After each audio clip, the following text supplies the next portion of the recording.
Jim Jones be on some bully but not with no Gula, bro. I'm Do-God brother, bro. Like, that ain't gonna work. She says, do y'all know what this is? This BigHomieCC. And a dude says, oh yeah, I know what this is. He'd be with the ops.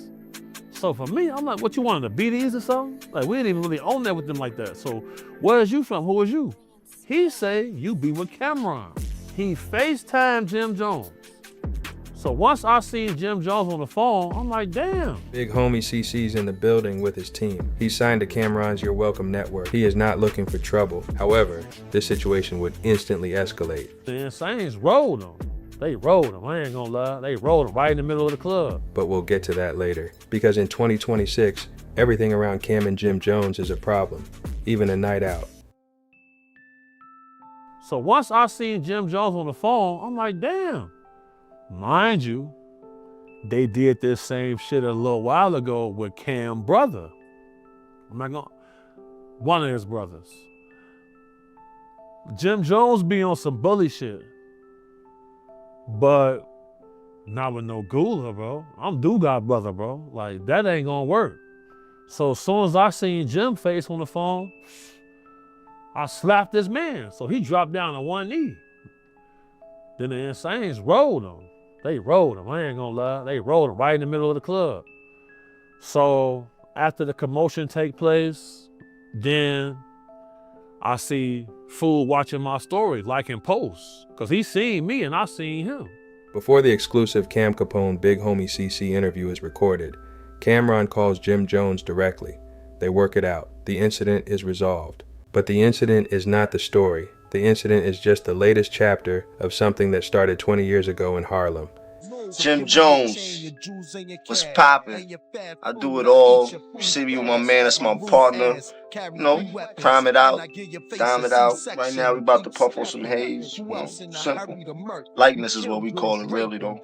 When two men built something that changed hip-hop and then spent the next 2 decades trying to tear each other apart.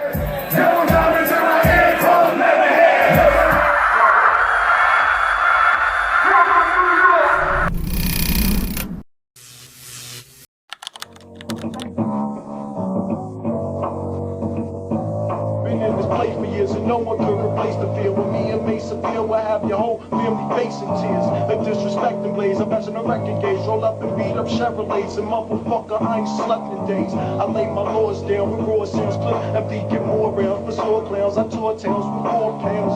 You can't stand me, man, cause now it's a man the Cam niggas writing Danny Jam to sweeter than Candy Camp. With all type of gimmicks, but killing Kims up to minutes from first after Lennox. I bust lieutenants and penance. Harlem, 1997. 2 men from the same neighborhood, Camron Giles and Guillermo Jones, formed a team with Freaky Zeke. They call it the Diplomats. Yo, get my man a shirt.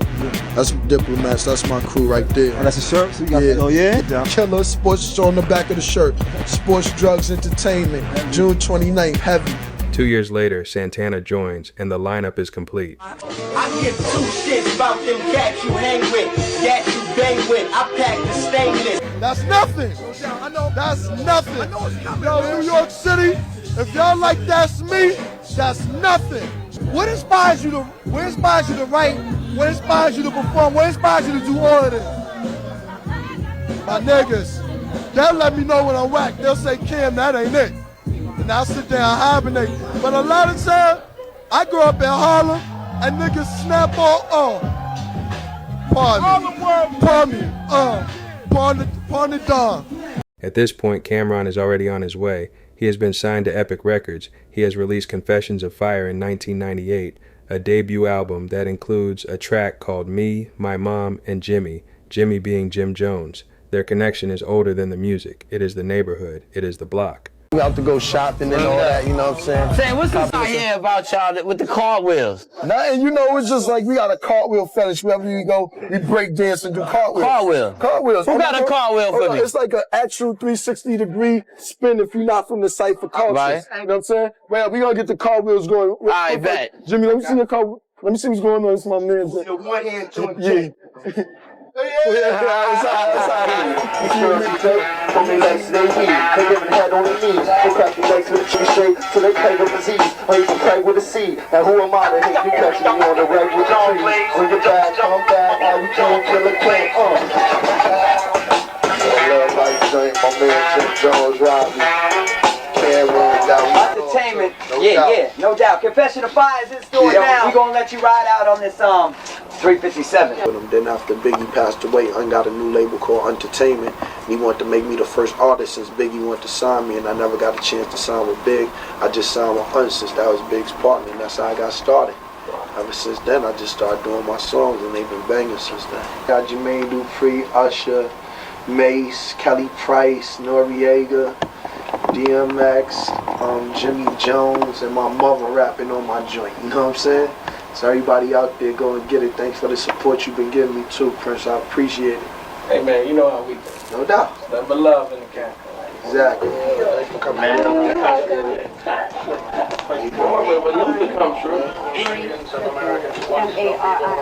By the early 2000s, Camron signs with Roc-A-Fella Records. Yo, put that away, yo. Yo, doggy, what you gonna do, doggy? Fuck you mean what I'm gonna do? What you gonna do? The black shit is a rap. Doobie and Pins, it's over for that. We ain't go down to Sony building and slap them niggas up for nothing. Nigga, that wasn't for nothing, that's for fun.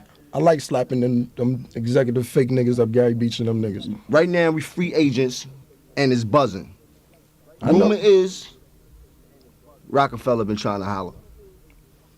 So what you want me to tell you? I fuck with Dame, dog. Hold on, I'm gonna make a phone call, I'm gonna let you know too.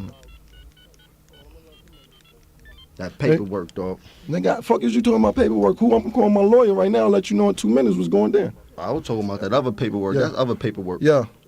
What's up with that? It's done? It's done. I signed with the Rock. That fast? That fast, nigga. For all y'all to know, it's Doobie and Pins, Harlem back out. Yeah, that's that. You good? I'm good, doggy. Holla at your dog then. Holla, Harlem. Lenny S, let's do this. Roc-A-Fella, Diplomat, Killer Cam, Jim Jones. Holla. Aight. And the Diplomats come with him. Diplomatic Immunity drops in 2003. It enters the Billboard 200 at number 8. Dipset is not just a rap group. They are a movement, a fashion statement, a lifestyle, pink fur coats, oversized jerseys, a color scheme that should not work and somehow defines an era. Pardon me.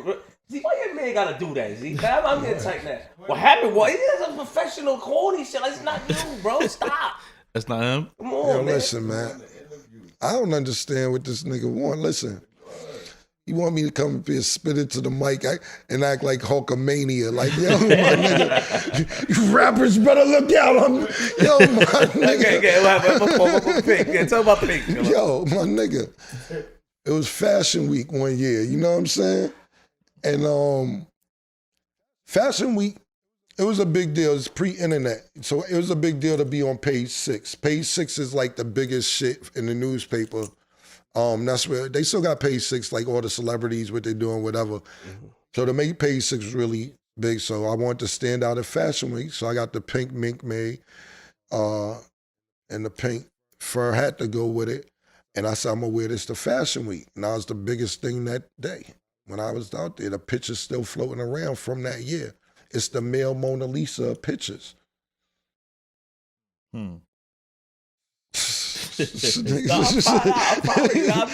So it wasn't nothing that was done intentional. I just wanted to stand out that day. And it was a whole bunch of press behind it, Cam, this, that, and the third. So I started saying, let me fuck with pink. Then I was like, yo, let me find out how much it costs to get your own pink. Then I wore it that whole year. Then niggas started wearing pink. Then it just got crazy to where niggas, I'm doing an interview and niggas is like, yo, so Cam, what's next year's color? I'm like, yo. So it became marketable. It wasn't nothing that I planned on doing, but once I seen that the bitches and the niggas was feeling me, no homo on the niggas, that I was like, let's rock. You know, niggas be like, oh, nigga, Cam gay, this, man, whatever, you know. You comfortable, you good, you know what I'm saying? Yeah. In this moment, Jim Jones is Camron's enforcer, his right hand. When Cam beefs with Mace, Jim is by his side. When Cam goes somewhere, Jim is there. The brotherhood is real, the loyalty is visible, the city can see it, and then the business starts to shift. and the brotherhood starts to cost. Y'all ain't check him? We coming to tell you right now, what's good? Yo, Habibi, you got Habibi ain't got nothing. Habibi got it. I'll be right back. I want to pay. By 2004, Roc-A-Fella is collapsing from the inside. Jay-Z becomes president of Def Jam. Dame Dash and Kareem Biggs leave to form their own imprint. For me, I'd be like, damn, I'd see people write and go in the booth. And the first time they said it is what they're laying down. And to me, I would be like, why not practice that? Like, why not perform it and get to, everything and then go to the studio? I started to approach music in more of a creative, artistic way and respecting a process. And process means everything in being creative. But this is the artist talking. Years ago, I was only about the money. Spending time with an artist made me realize that I am an artist. And I wasn't meant to be worried about the money. I was programmed to be worried about the money. But my instincts made me protect the artist. My mindset shifted in 2005, around the time when I was done with Roc-A-Fella, because I just saw how what was perceived as success was affecting friendships. And affecting what I loved was the love that, we had amongst each other as brothers. Money started becoming before the love. The epiphany sort of came when I just noticed that I didn't feel good when I was going to work every day. I wasn't looking forward to my fight. I really wanted to raise my daughter, Ava. I wanted to spend time with her. I saw how much time I was losing with Boogie. And just logically speaking, I was just like, this block is done. I'm ready to do something better. For me as a person, I need to grow 10 to 20% a year like a business, which means every year I have to look for a way to expand my mind and my horizons. So I'm always looking for something new to do. Like, I'm not the guy that's going to go to the same club every single Wednesday for 10 years or 5 years or even 1 year, not even 3 weeks straight. You catch me for 2 weeks, you even did really good. I like to go to new places and do things that I haven't done before. See, to me, our life is given to us. We don't choose it. And when I sit back, I'm older now, and I look back and think about it, I said, Dame told me something, and maybe he didn't want me to speak about it yet. But what was the vibe when he said, yo, and I announced it, J. Cho, I think I'm going to make Cam the president of Roc-A-Fella. That's where the hate came. There was a couple of people we assigned that ended up, getting caught up in the fallout. And, I don't understand how he says that. But, yeah, you were a Roc-A-Fella. And all of y'all have been watching me do podcasts with Kenyatta since 2005. I just wasn't monetizing it. And now that's what y'all all do. It's not to be offensive. I'm just saying I saw y'all as being artists that stimulated verticals from brand new records. I didn't see y'all retiring like football players and becoming hip-hop casters. The Diplomats are caught in the middle. Camron has his own issues with Jay-Z, a beef that goes public and turns ugly. The team that rode in together is now navigating a label structure that no longer exists. Being from, although you're from Harlem, being from New York City, you had to be fans of Jay and Nas. But at one point, you was at odds with Jay and Nas. Right. Which one you want to talk about first? If you it don't matter either or. So, all right, let's say Jay for instance, because you were at Roc-A-Fella, right? And this is you leaving Roc-A-Fella or exiting Roc-A-Fella. These records that pop up. Nah, well, what happened was, I believe Dame was gonna make me the president of Roc-A-Fella. That's his office. Was that has to do with this office you was talking about earlier? No, we just housed the office. He housed the office. That was a closet. Okay, that wasn't the same time that you was the president? It never really came to fruition, me being the president. You being the actual president. Okay. He wanted to make me the president. Okay. And I don't think he talked to Jay about that. Right. You know what I'm saying? So, like, when so bust it. And me and Jay cool, we was just on a Zoom call like a week ago. So this just stories. Me and Jay ain't got no problems. We were super cool. Yeah. So Jay, he said this rosé too, by the way. For you. Come on. I'm gonna take it with me. Yeah, you know what I'm saying? No problem. So we'll give you the cold one too, no problem. Yeah, I appreciate it. So basically, when I got to Roc-A-Fella, you know, I tried to ingratiate myself with everybody. It's a big word. I don't know what that means. Yeah, I'm trying to be cool with everybody. Okay, all right, I'm trying to say, they already have something going, and I know. Ingratiate. So I'm trying to look that up later. Yeah, so I'm just trying to You're like fast tracking your situation. Trying to be cool with everybody, because y'all got your own thing. You know what I'm saying? I don't want to come in here and seem like I'm stepping on toes or whatever. So I'm cool with everybody, you know, hey, this, that, and the third. And, you know, Jay's a competitor, you know what I'm saying? So me coming there, I don't know, this was Dame's situation. This ain't something that he did. So, you know, first thing that happened, I brought K Slay up there. And I guess I didn't know he was mad at K Slay, because K Slay must have played Ether at the time, and he was mad at Nas for Ether and all this other we shit. never heard this story, Cam. Yeah, I'm telling you what happened. You ask K Slay. So I've never heard this story, Cam. Wait a minute. What? So you saying you brung K Slay up to baseline? Yeah. Okay, and this is after K Slay, he definitely voted for Nas Ether. I remember this. Continue. Yeah, so I brought him up there, because, you know, we using K Slay to host our mixtape. So K came up there, boom. Jay wasn't there. But as I'm leaving, Jay is in the lobby of Baseline.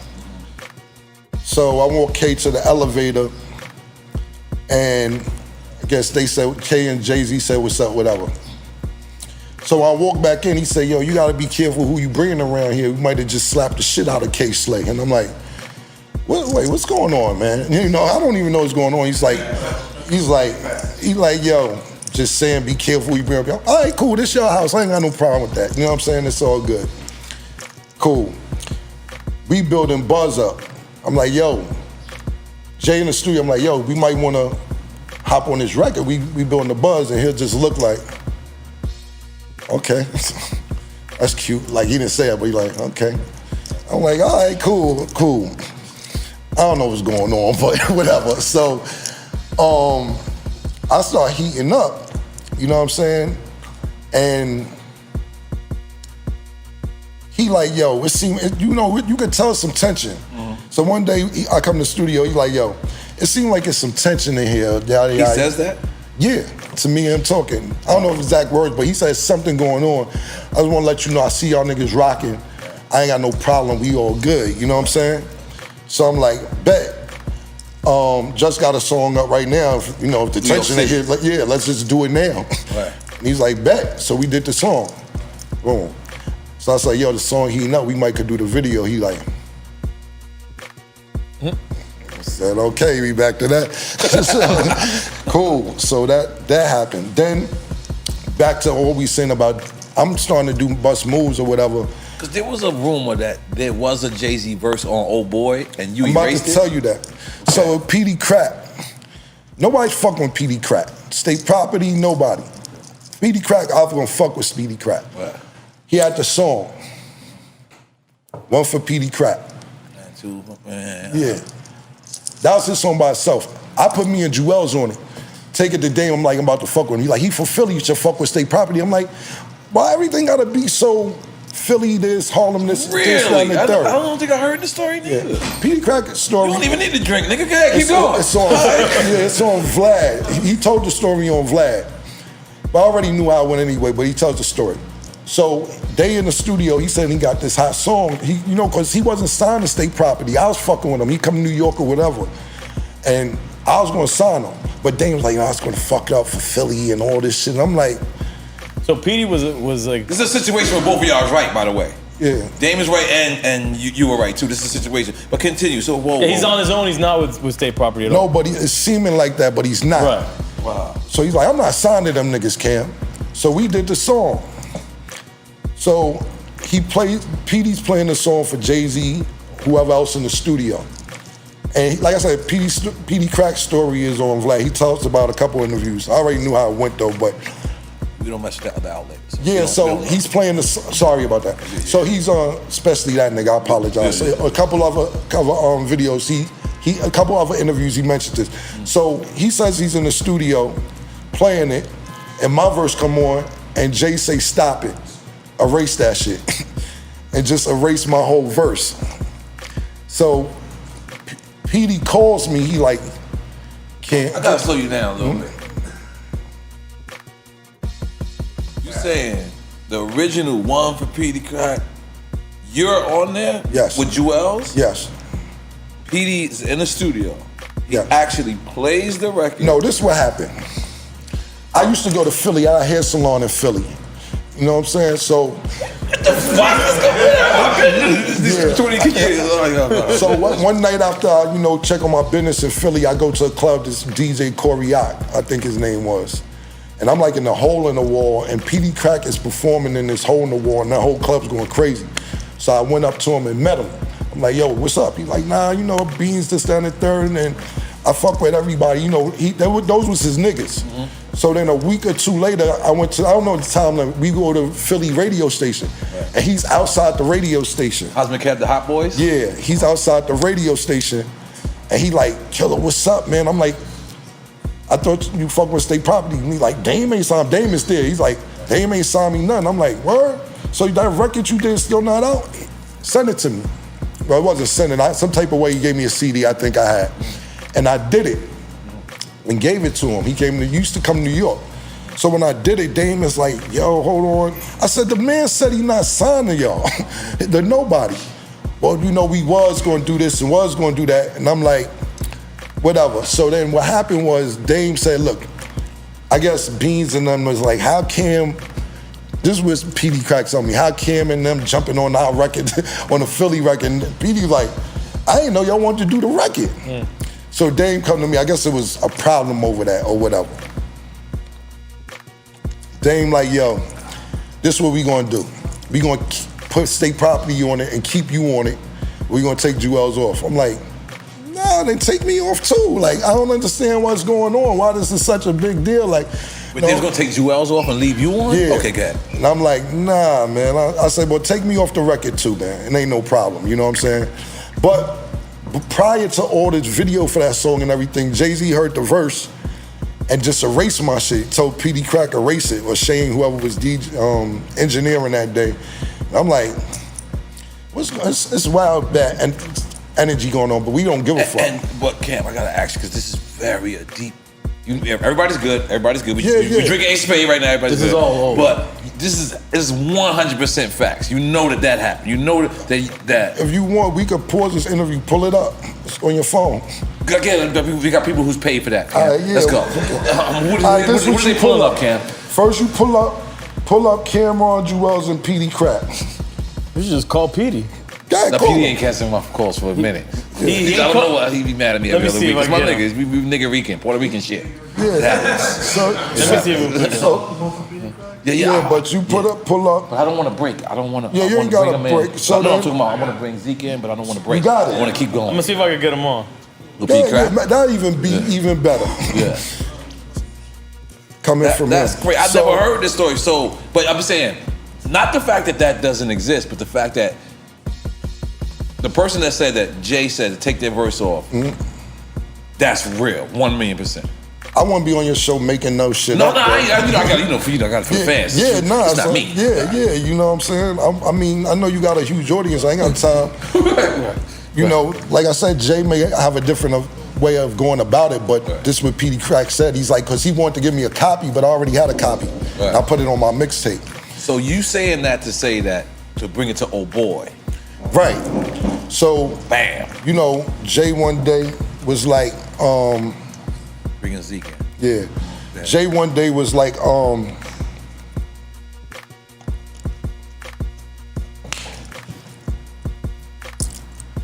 I did a little something for you in the studio. I was coming in the studio, he was walking out.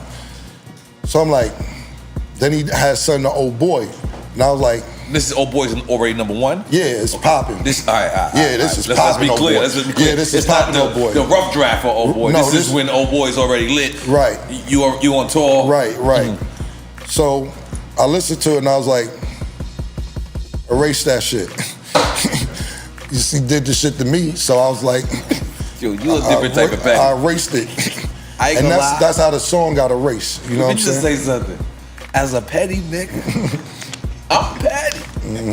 Like I'm petty. Like I used to take back my clothes I used to buy a bitch. Like that's how petty I am. I'll take it back. Pink horsepower, bring it up here. I'm taking back jury and all that. Right. As a petty nigga. Yeah. So there's no more level of petty than I just heard just now. Right. Like you literally erased the Jay-Z verse. Yeah. Dipset moves to a new record label. They release Diplomatic Immunity too. The momentum is still there, but the infrastructure underneath it is gone. Without the rock machine behind them, the reach narrows. No single moment causes it. No single public blow-up. It is business. It is creative direction. It is leadership.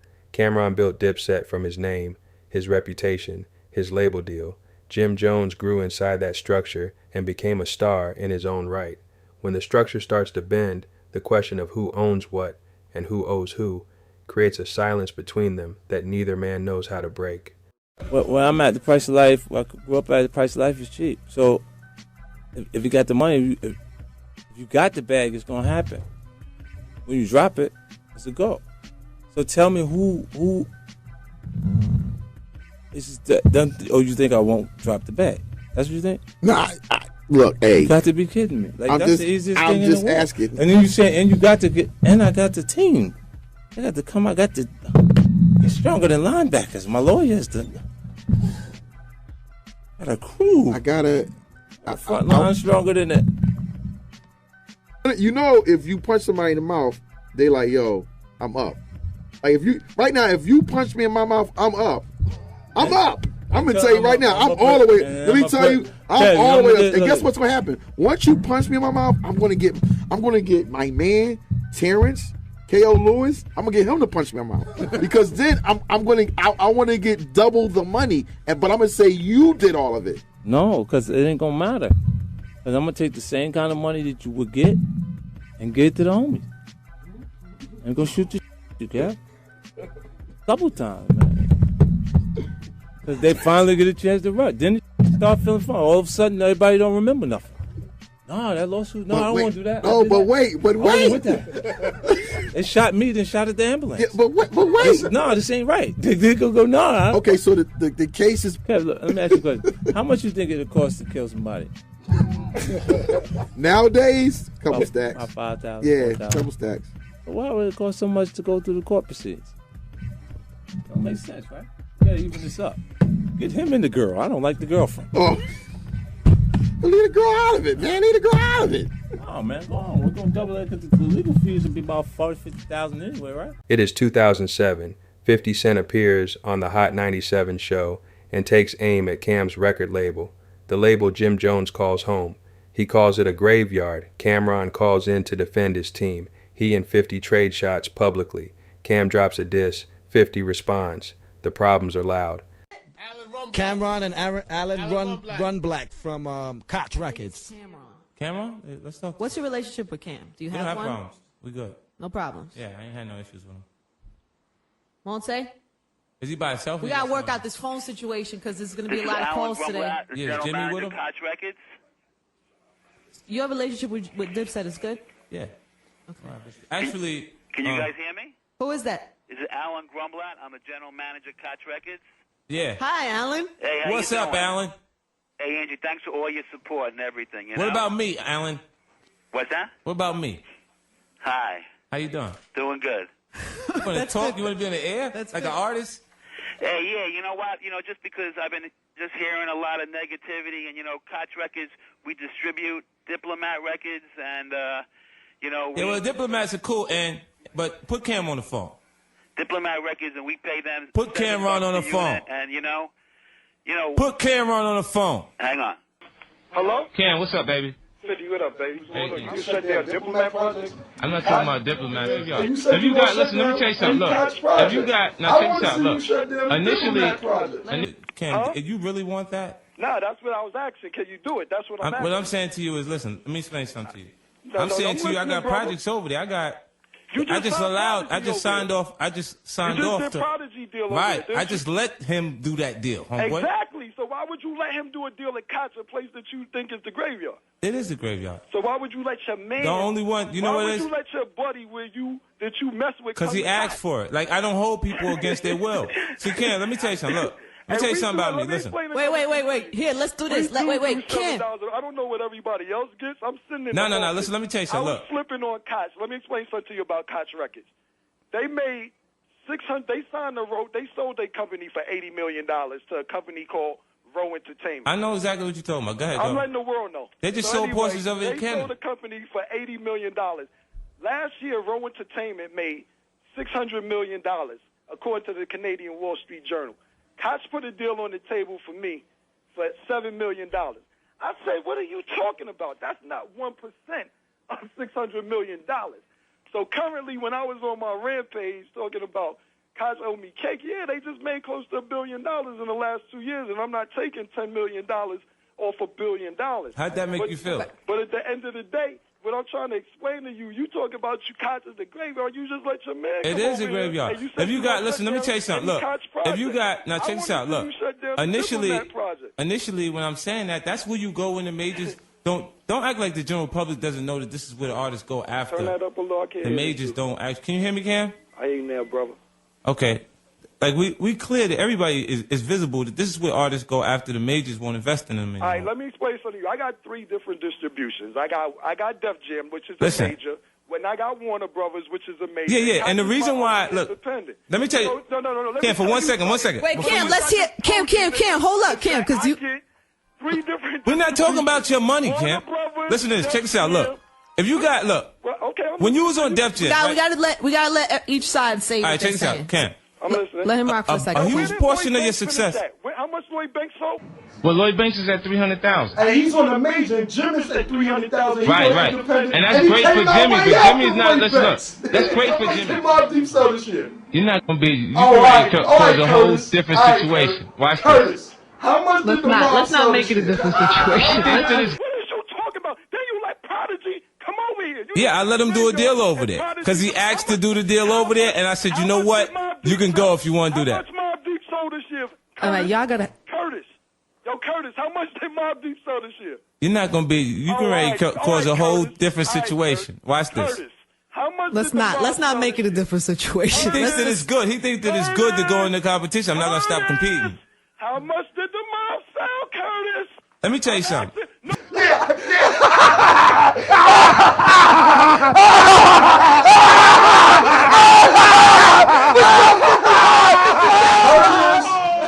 Wait, your album's coming on Sony? Yeah, my album's on Sony. Oh, no, not Koch. No Koch.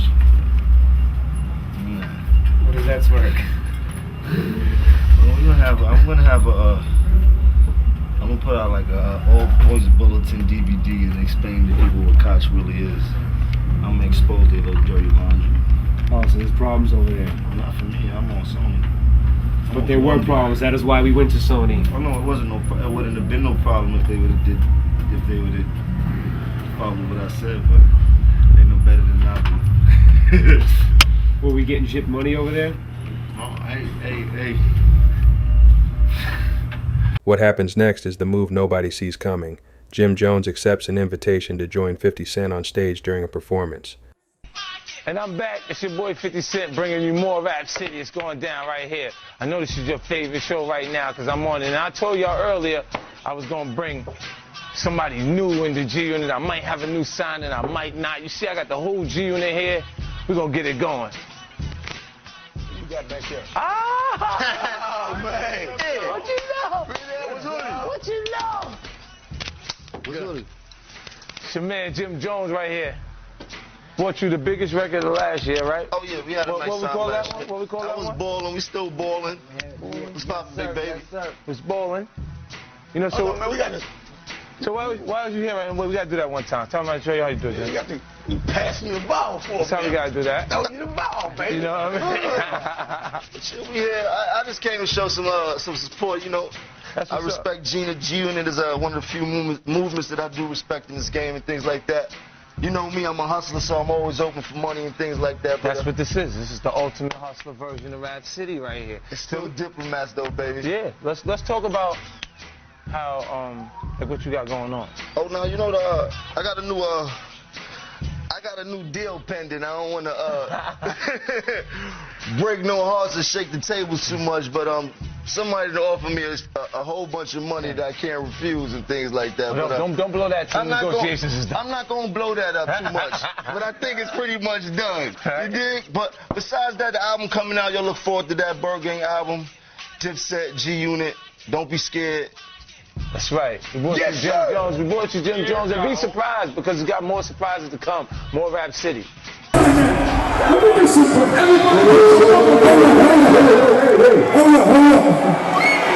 Somebody's in. Hold on.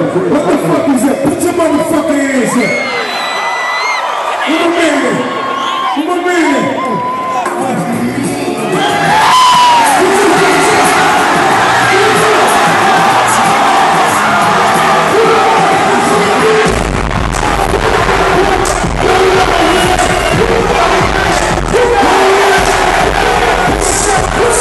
To Camron, it is a betrayal. His right hand standing next to the man he is beefing with, on stage, in public, in front of cameras. Jim Jones later says it is business, that he does not share Cam's beef with 50, that the two situations are not connected. Cam never fully accepts that explanation. I gotta start really doing shit that's gonna benefit me, because niggas will seem like you won't want to see nobody else win. Right. And I need to win. I gotta win in spirit. So, you heard? I didn't put all this work in for nothing. You dig? I didn't teach myself how to rap for nothing. I didn't jump all on this game to be famous for nothing. I need to capitalize and be just as famous as the most famous, most successful rich person in this game also. I'm now in the game. I still gotta know, like, how did that work? You performing, like. They called me like, yo, you wanna come out and perform at the show? Shit, yeah, I got the hottest record, I'm popping out. And I wish nigga would look at me sideways, think they gonna do anything funny. I'm with all of that. We'll boom this shit up. It'll be nasty in New York. That's how I was living back then. That's what I was on. I wasn't on nobody's friendship. I was in there like a pirate. What's up? What's up? That's how I was. You dig? Like, hope everybody be calm, because y'all know this shit gonna go way left real quick. You dig? I'm here for. By 2009, Jim Jones records Frenemies, a track that names no one but leaves no question about who it targets. The lyrical accusations are specific: jealousy, betrayal, hidden motives. The title says everything about what these two men have become to each other. In 2010, they attempt a public reconciliation. They release Salute, a track featuring all 4 original Dipset members. The internet celebrates. The reunion appears complete, but it's far from that. That's clear enough for you?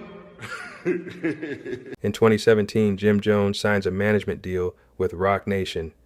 Now you put the lights on. If I told you I was in the Roc Nation office, how would you feel about that? Huh? You think I was lying? That's clear enough for you? Talk to me. Let me know your sentiments. You heard? Jay-Z's company. The same Jay-Z that Camron publicly beefed with for years. The same Jay-Z whose label split sent Dipset to a different record label in the first place. Cam says nothing publicly, but the message is received. The two men go quiet again, then loud again, then quiet. This is the pattern for the next 7 years. December 2024, Camron hosts 50 Cent on his show. They sit together and relive the 2007 beef. They laugh about it. They recount the moment 50 invited Jim Jones on stage, the moment Cam saw as a betrayal, and 50 confirms what Cam always believed. The move was calculated. 50, what you did, so we was having interior problems at Dipset. Nobody knew about this. Nobody knew that we was like not on the same page. Right. So when me and you were battling during our music thing, you got members of Dipset to come to your show. And I'm like, so I'm sitting there like, yeah, that was it's just kind of smoke, because I wouldn't have thought about reaching out to Yayo or Larry Banks. I'm like, niggas going public with this? I'm like, yo. What was your thought process behind saying, yo, you know what? Fuck the songs. What was how did this work? Let me say this, look. How'd it go? I was there. I'm in your horse and carriage video. I'm in the pool. What? You know what? You told me this. Your horse and carriage video. You told me this before. I was in the pool in the horse and carriage. Wow, that's crazy. So if you look, like when everybody's there. Right. Jimmy was not a rapper then. Right. He was your man, like on the side, like in the side, just he was not a rapper at all. Right. So when Ballin' took place, And I'm looking and I'm going, oh, he having a moment. That's the Lloyd Banks. It's Lloyd Banks thing. He wanted that. He was watching them be that, like Mace be that, and Cam be that, and looked at, and it was finally he had one. Mm-hmm. And I just looked, and I knew I just took the shot, Murder, to see, because I wasn't sure he was gonna go for it. Mm-hmm. But I was like, we like Jimmy better than you anyway, Cam. Then you gotta watch to see how he responds. And then when you see, he like, oh shit, he really like that. Hey, give me this, give me Jimmy. Yeah, tell him we want you at the show, Jimmy. And I'm back. It's your boy 50 Cent bringing you more Rap City. It's going down right here. I know this is your favorite show right now because I'm on it. And I told y'all earlier I was going to bring somebody new in the G Unit. I might have a new signing, I might not. You see, I got the whole G Unit here. We're going to get it going. What you got back here? Ah! Oh, man. Hey, what you know? What you know? What's Hoodie? It's your man Jim Jones right here. Bought you the biggest record of last year, right? Oh yeah, we had a nice time last year. What we call that one? I was balling, we still balling. What's poppin', big baby? Was balling. You know, so man, we got this. So why was you here? And we gotta do that one time. Tell me, I'll show you how you do it. You got to pass me the ball for me. That's how we gotta do that. Throw you the ball, baby. You know what I mean? Shit, we here. I just came to show some support. You know, I respect Gina G Unit is one of the few movements that I do respect in this game and things like that. You know me, I'm a hustler, so I'm always open for money and things like that. But that's what this is. This is the ultimate hustler version of Rap City right here. It's still Diplomats though, baby. Yeah, let's talk about how like what you got going on. Oh, now you know I got a new deal pending. I don't want to break no hearts and shake the tables too much, but somebody to offer me a whole bunch of money that I can't refuse and things like that. Well, but, don't blow that till negotiations is done. I'm not going to blow that up too much, but I think it's pretty much done. You dig? But besides that, the album coming out, y'all look forward to that Bird Gang album, Dipset, G Unit. Don't be scared. That's right. We brought you Jim Jones. We brought you Jim Jones, and be surprised because we got more surprises to come. More Rap City.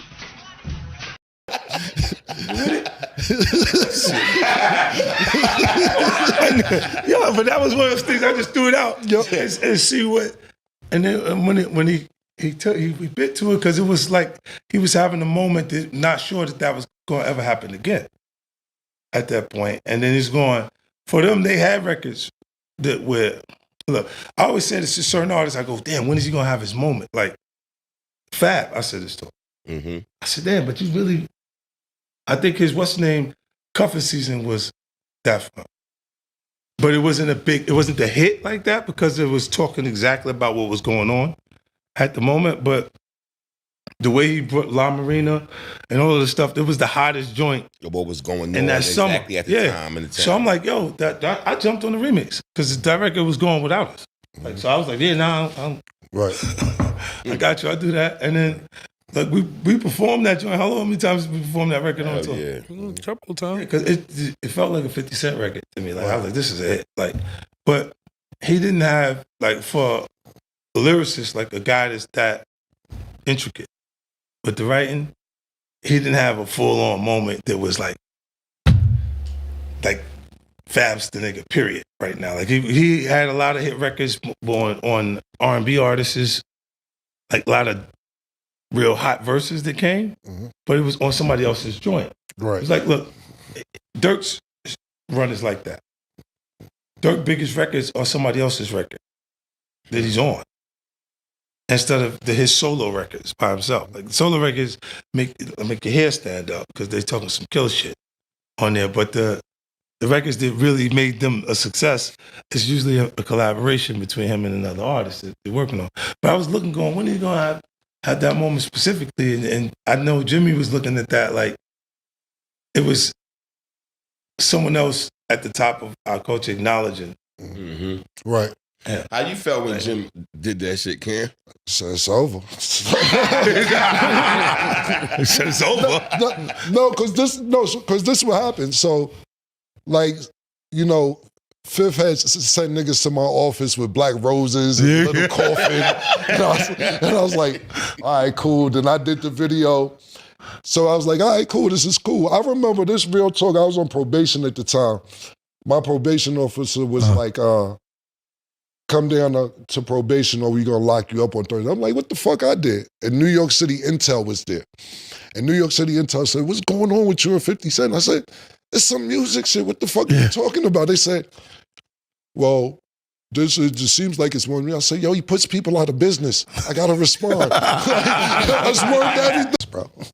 You are not from Harlem. Why do you keep thinking that you are from Harlem, bro? You are not from Harlem. I did not grow up with you, my nigga. I did not grow up with you. Contrary to what you believe, I did not grow up with you. You are from the Bronx. Did your grandmother live? Did your grandmother live in Harlem? Yes. Did you come see her? Yes. Did I see you time to time? Yes. I did not grow up with you. You talk about dick ride now. That's where this old shit, I would have left you alone. I would have left the old shit alone. But listen, dick ride, do you remember how we met, nigga? Pause. Not met, how you got cool with us? This is how this started. I want y'all to go Google Camron 1995 freestyle. Lieutenants and pennants with a 44 Jolly honey. And now I make Gotti money. Niggas wanna be cool but couldn't piss in my potty money. Sword, it's like fraud tonight. Total clown, fuck away. Camron Cardan, DJ Clue. Niggas don't understand, son. The bullets in they calf and they can't run. Niggas all on top of you, beat you down. To get your ass tagged. Hey yo, the gruff been rough for years. System. Them freestyles that we just showed y'all, go Google them, have fun with them when you get time. We were popping. It wasn't no internet. Mace, myself, Big L, even though Mace and Big L on the same page, Bloodshed, my man Herb McGruff, we were super duper popping in the street prior to the internet. Everybody knew we was about to get a record deal. Everybody knew this, nigga. It wasn't no secret. Basically, you heard our freestyles.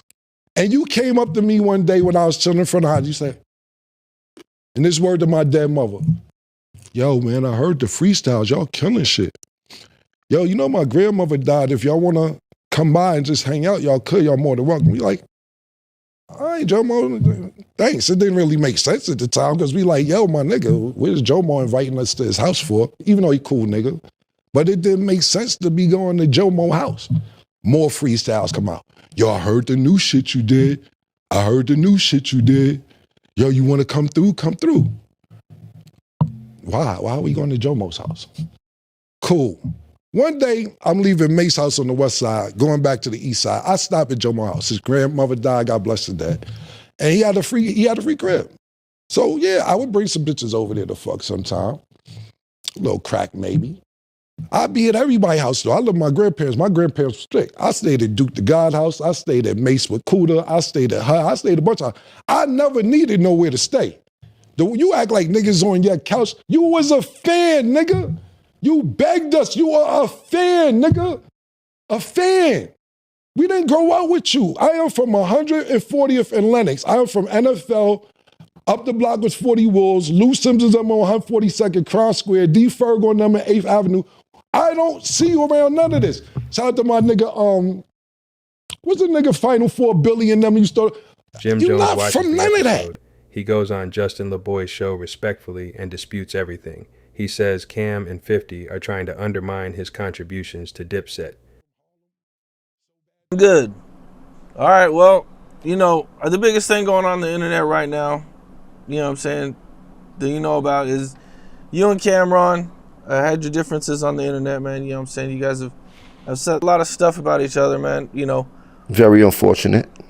Very unfortunate that all of us had to go down this way and everything plays out on the internet the way it's playing out and shit like that, especially for two people that people know to be brothers and as close as we are. So I could imagine all the confusion and how people are feeling and how people are feeling separated and people feeling like they got to choose a side. I don't want nobody to ever choose a side of what's going on. It's just sad that is people having to see this in real time and things like that.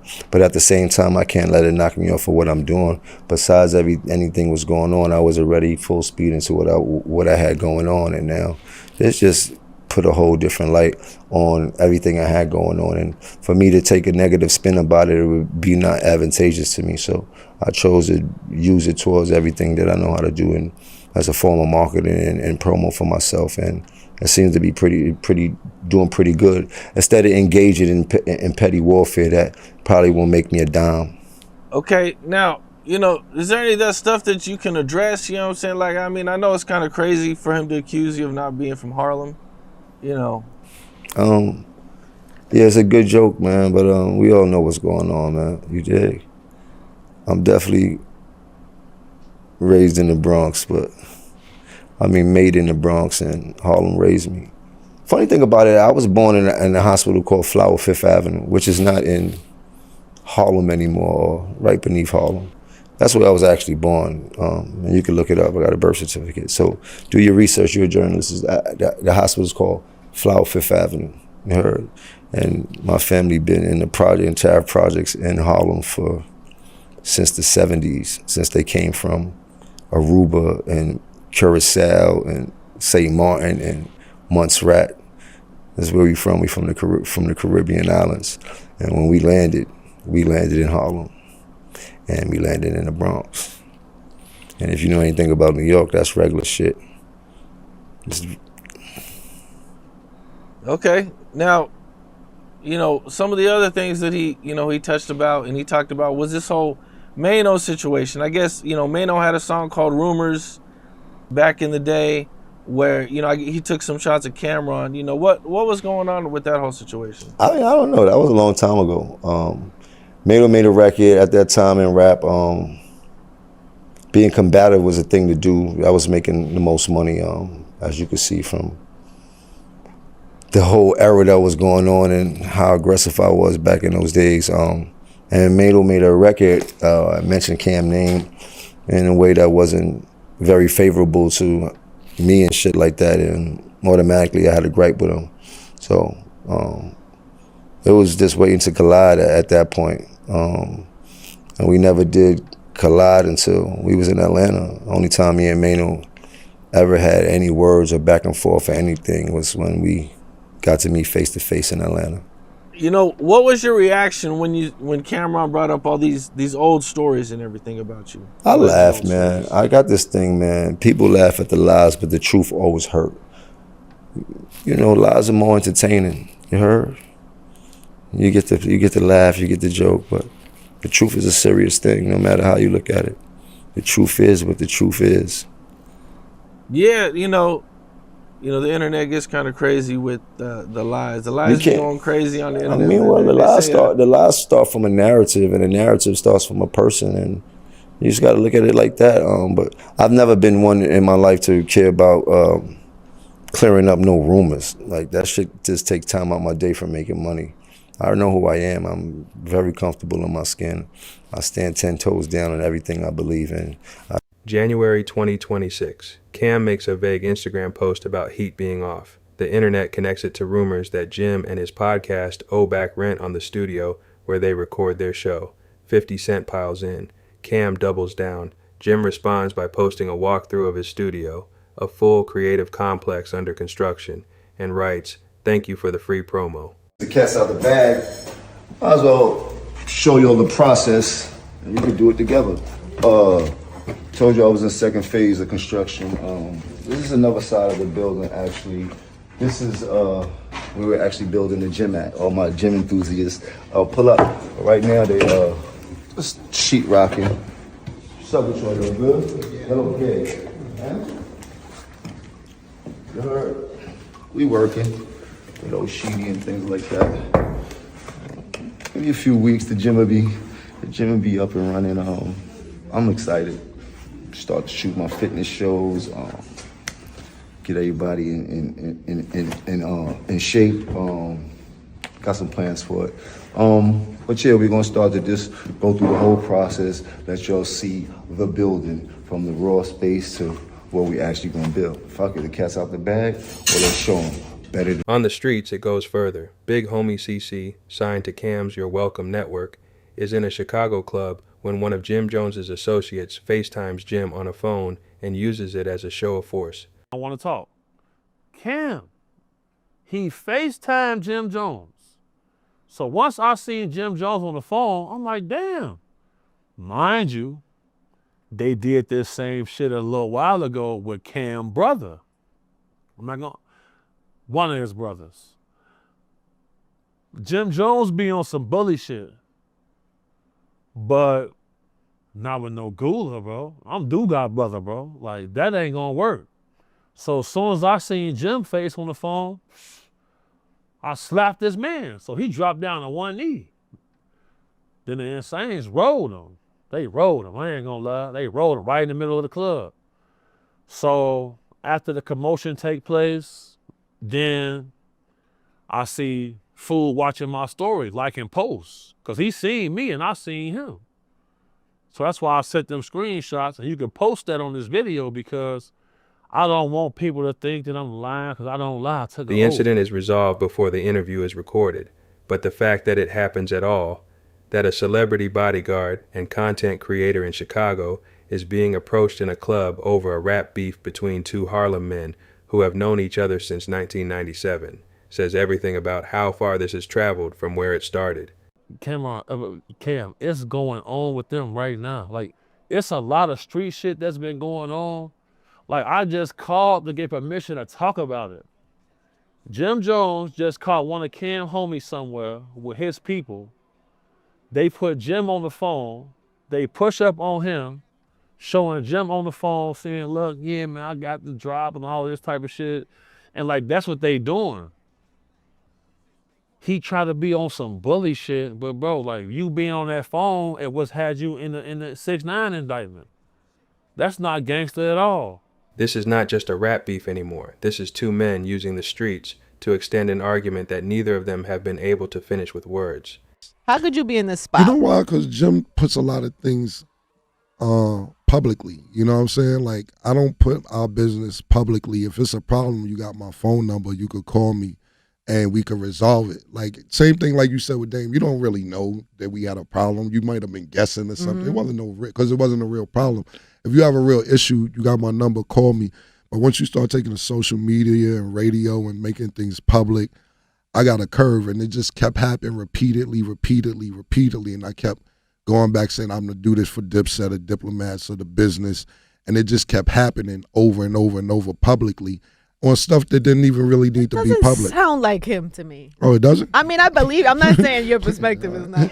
But I'm just saying I'm surprised by that is what I let me give, say. like, for example, like, first thing, well, this is not the first thing. Most recent things Jomo did was like, Cam, yo, so for instance, you block somebody, right, on Instagram. You don't know if you block somebody. You blocked him? Yeah. So, but the point is, you wouldn't know that, right? But you go on Instagram, yo, tell Cam to unblock me. Tell Cam to unblock. How does anybody even know you're Why blocked? did you block him in the first place? Because, all right, so we'll get to that. Like I said, this is probably going to be the last time I talk about Jomo, period, ever in life. I hope not. No, it is. But the thing is this, it's like, he had a problem with me and DC. You know what I'm saying? Him and me and DC had a problem. They fell out. They met each other to squash the problem. You know what I'm saying? Face to face, they squashed it. He still, don't meet nobody if you really don't want to squash it, because man, DC's my friend also. You know what I'm saying? That's my boy. Same way Jim was like my boy. So they squashed it. I was happy they squashed it. But then Jim still has secret feelings about people. And I'm just naming this one particular scenario that was the last straw for me. So, man, DC had a case or whatever going on, and I'll take a picture. Jewels will take 100 pictures with man DC. He won't say anything. I take a picture of man DC. Oh, you hanging out with them snitches. Oh, you better be careful. And I'm like, that's the last. Don't call me a snitch publicly on Instagram again. You know what I'm saying? And it just started to be overbearing. I'm like, dog, if you had a problem with dude, you could have told him that when y'all met up to squash it. I don't really. Or called you. Yeah, or called me. I don't have no problem talking to you to resolve stuff, but when you start putting things publicly and when you call me a snitch for hanging out with somebody that you squashed whatever beef was going on, I'm done at this point. You know what I'm saying? There's 100 other things prior to that, but that was just like the last straw. Here is what the beef coverage never tells you. Both of these men are winning. Camron's podcast, co-hosted with Mace, has become one of the most watched hip-hop and sports commentary platforms in the country. He is not chasing a record deal. He's not trying to get back on radio. He built a media company out of his name and his perspective, and it is working. His Your Welcome network is signing content creators, including BigHomieCC, and expanding the brand beyond music entirely. On first take initially last week. So Camron, now that they have swept the 76ers, are you buying the Knicks now? Jim Jones, despite everything the social media war implied about his finances, is building the intellectual factory of content, a full creative complex, a space for creators, artists, young people from the community to develop skills and work alongside established figures. He is not a rapper trying to stay relevant. He is a businessman building infrastructure. I don't trust the Knicks. What do you mean you don't I'll trust deal with you in a minute. Let me talk to Big Perk. Big Perk, I've seen this movie before. I'm not falling for the banana and the tailpipe. Pause. You know what happens last year, Perk? Last year, the Knicks get to the Eastern Conference Finals. You know what they start doing? Naming streets after players. Carl Anthony Town Square, Jalen Brunson Avenue, Mitchell Robinson Bridge. What are we doing? It's the Eastern Conference Finals. Two men who built something together, now building separately, using the same beef as fuel for opposite fires. We have seen you and Cam not see eye to eye in previous times. When I saw you having a conversation with Ebro and you said that there was no brotherhood, that made me sad. Maybe one day things can get figured out. Oh, who knows? I mean, maybe it can. Yeah. Who knows? But I don't see that happening right now. Right now, I'm on a mission. I ain't got time to be rekindling, bending backwards, none of that. I've done that too many times in my career when it came to the sake of the Diplomats and the sake of the fans and what the fans needed. But what about me? Do y'all understand how I feel? Or do y'all understand my side, or what I'm going through? Like, y'all got to understand that. Please understand that. So right now, I choose to focus on what I got going on. That takes nothing away from what I do for the bird. The bird always fly high. Anything that I do, the bird is on it. I am a diplomat soldier for life. Well, I don't want people to feel like they got to pick a side. That's not what this is about. In 2021, Dipset reunites on the Versus stage to face the Locks, all 4 original members. One night, the crowd goes wild. They lose, but that is not the story. The story is that they showed up together, that the music held even when the men did not. When Styles was going at Cam, I don't know what the fuck they was doing over there, but I picked them up off because they started like kicking each other. I said, nah, we can't do this because it could have. I seen Styles' face. Are the law.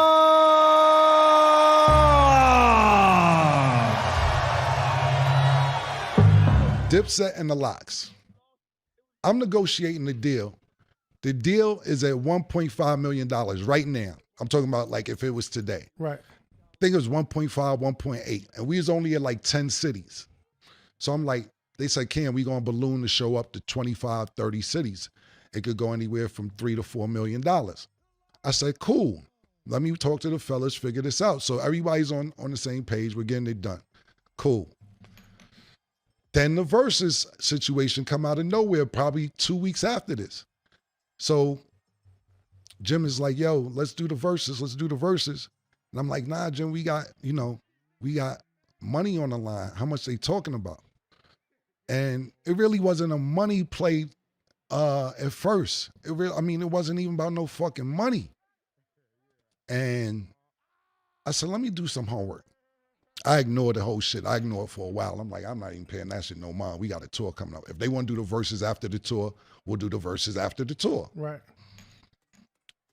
Cabo come to me again. He said, Flea, what's up with the Verses? I said, Cabo, we could do it after we do the tour.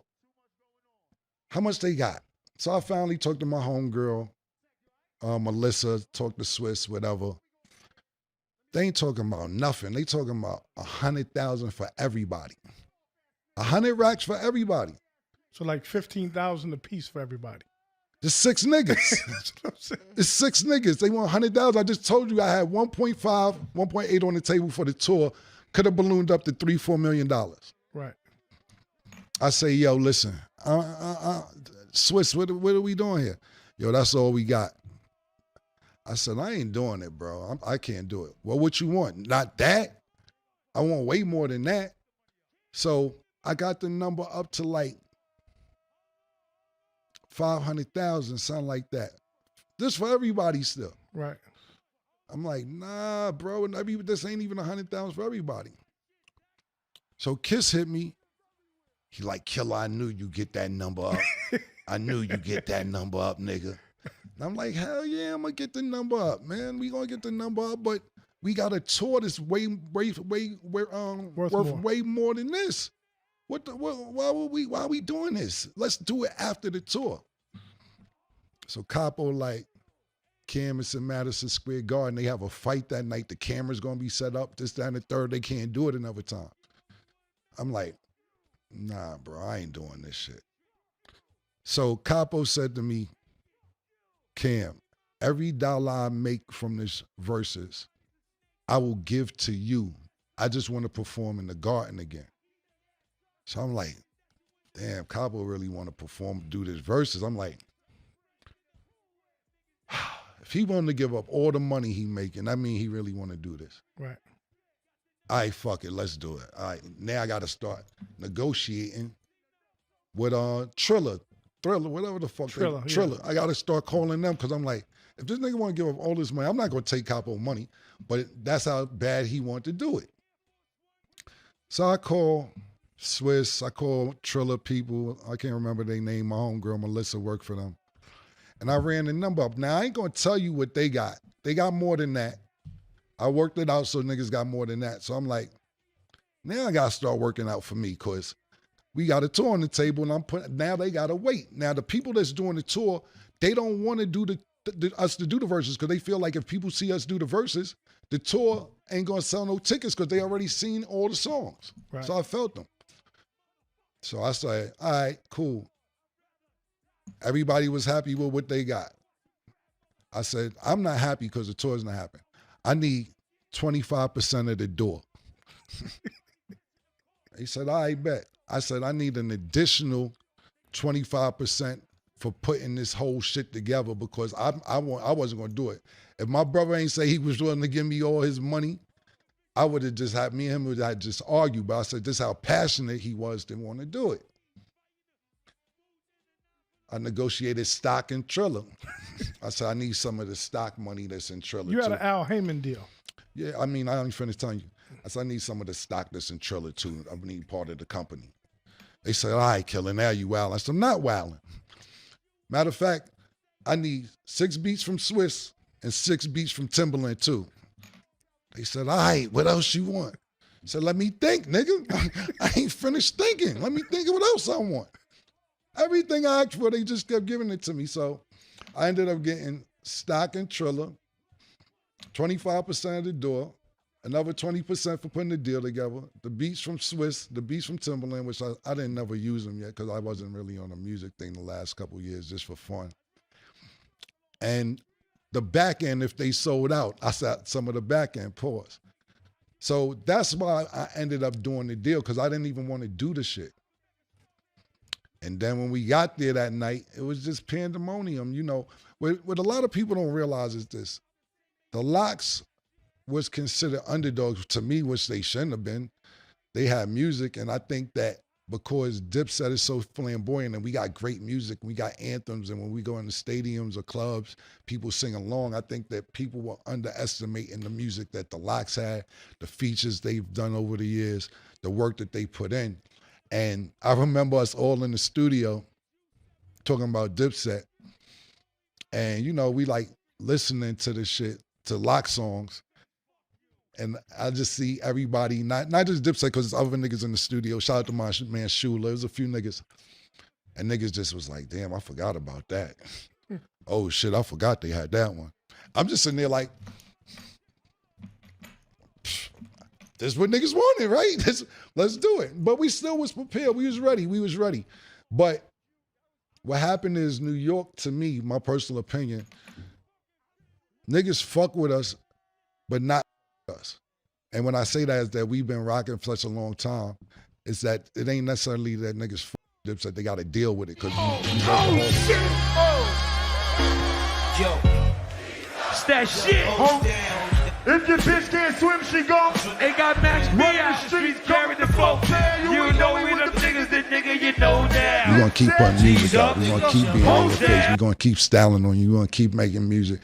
Not just music being fly, talking shit, etc. And the Lox really has some good music and they ain't come to play no games. nigga love crime. Every late night he outside with the 9. Now that was the first verses that went the way it went. Usually verses go, you do a song, they do a song. We do a song, they do a song. They just took advantage of opportunity, started ringing off songs back to back to back. Back niggas start talking crazy. Nigga Joel said, y'all ain't got no shit for the bitches. That nigga, shout to DJ Technician. That nigga throwing the Mariah Carey shit. I said, oh shit. This ain't going right. Then when Jadakiss threw the fucking Biggie shit on, I said, nope, this ain't going right. This is not right. Now, mind you, we losing bad the whole night from the beginning. So I had a freestyle ready that I was going to do towards the end of the night. But we was down so bad when I was about to do it, the crowd didn't even want to hear it and started booing. I was like, this is just fucked up. Everything went left that night. Yeah. But those is like my niggas, so I didn't really mind losing to them niggas like that. I could listen, you guys, cause I called the nigga right afterwards, like, yo, good win, man. We gonna get the tour going. This, that, and the third. Y'all niggas deserved that one. That shit was dope. The Diplomats gave Harlem something permanent. A sound, a style, a moment in hip-hop history that belonged entirely to one neighborhood and refused to apologize for it. Nobody who lived through 2003 needs to be told what diplomatic immunity meant. In my neighborhood, real good friend of mine was Damon Dash at the time. And Damon Dash had Roc-A-Fella Records and Jay-Z was on top of the world. And me and him kind of fell out a few years before that over something minor.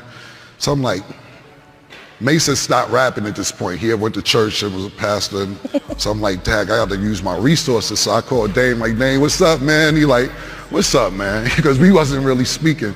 So I told him what was going on, and he kind of helped me get out my deal at Epic. And when I went to Roc-A-Fella, he taught me the business. My first 2 albums, I didn't know the business. I didn't know what was going on. I was learning on the fly. I was just happy to have a record deal.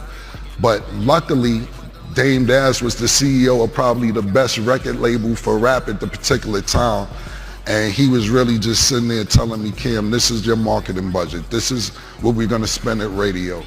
This is what we're gonna spend on promotional tours. I've known Jim for 30 years, and I've known Cam for damn near 30 years. You know, our relationship started from before music and before monetizing, you know, what we do together. We were able to observe each other. He's seen how I've carried situations, they both have, and how loyal we've been to each other when we don't have to be. My thing is to somewhat make everyone around me rich. Not to say be responsible for it, but to support that. You know, just because I'm always secure, my friends that I love are all right. So if I don't have something, I could take a little from each of them and be okay. And we used to live by that code.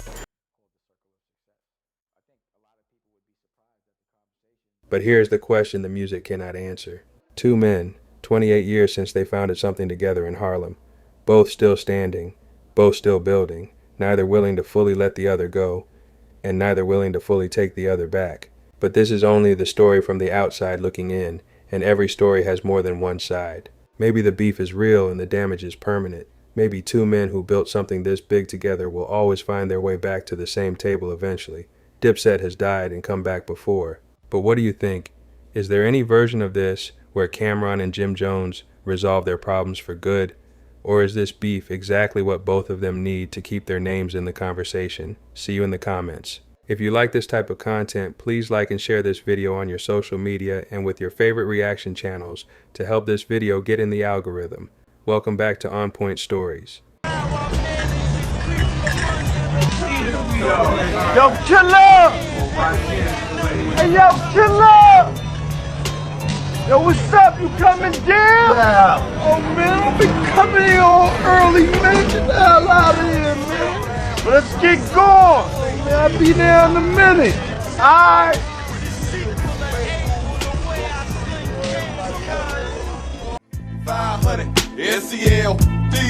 Please be sure to hit subscribe. I recently covered a video on Alpha Mega and Tip.